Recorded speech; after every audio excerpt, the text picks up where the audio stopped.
Wait, ayaw bumukas. What's up guys, Mr. Scrooge Black at it again with another video. So, for today's video, kung mapapansin nyo, meron tayong malaking bin dito. Nang sa gitna, merong microwavable na sub.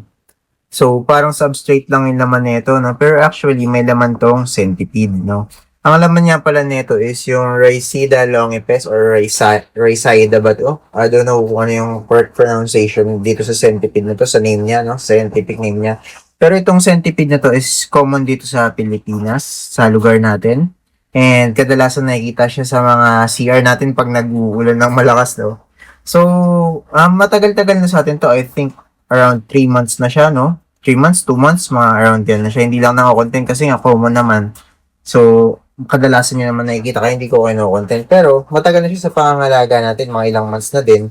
And nagulat ako, may surprise siya agad na pinakita, no?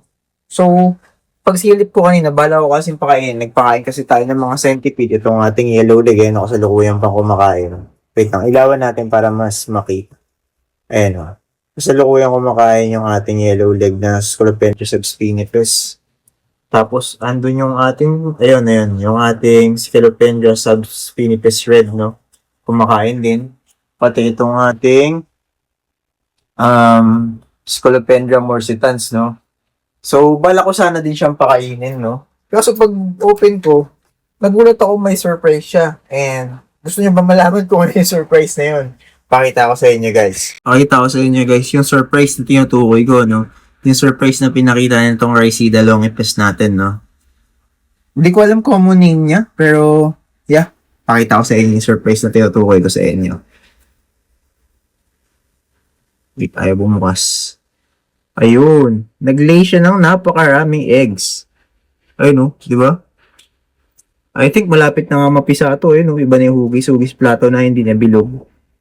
I mean, bilog pa naman siya pero medyo flat na bilog na. Ayaw mag-focus. Wait, nakalisin natin itong bark na to para mas makita natin ng clear. Ayun siya, di ba? Pa tayo masyadong kulay puti ba yung eggs? Ayan. Shadow at ang bright yung ilaw. Ayan. See? Kita nyo? Ang dami niyang nilay na eggs, oh. Ayan, mag-focus, Ayun. Ang dami niyang nilay na eggs. So, pag napisa to, syempre, papakawalan natin, no? Pakawalan natin yan kasi local SP naman to sa atin, So, hindi naman siya magiging, tawag dito, mapanira sa environment natin kasi local siya dito sa Pilipinas.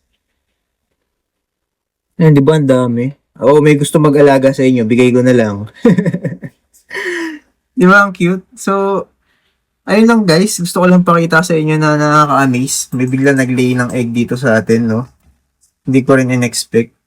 Ayan, mga galaw-galaw pa siya. So, babalik ko na yung bark niya at baka ma-stress pa to. Ano gawin niya sa egg niya, no? Balik na natin yung bark. Ayan. So, ayun lang guys, simple update lang, no? Nakakabigla lang may nag-lay bigla ng itlog. So, I think hanggang dito na lang guys for today's video. And comment din kayo dito kung ano magandang gawin sa kanila, no? So, hanggang dito na lang guys for today's video. And thanks for watching guys. Bye-bye!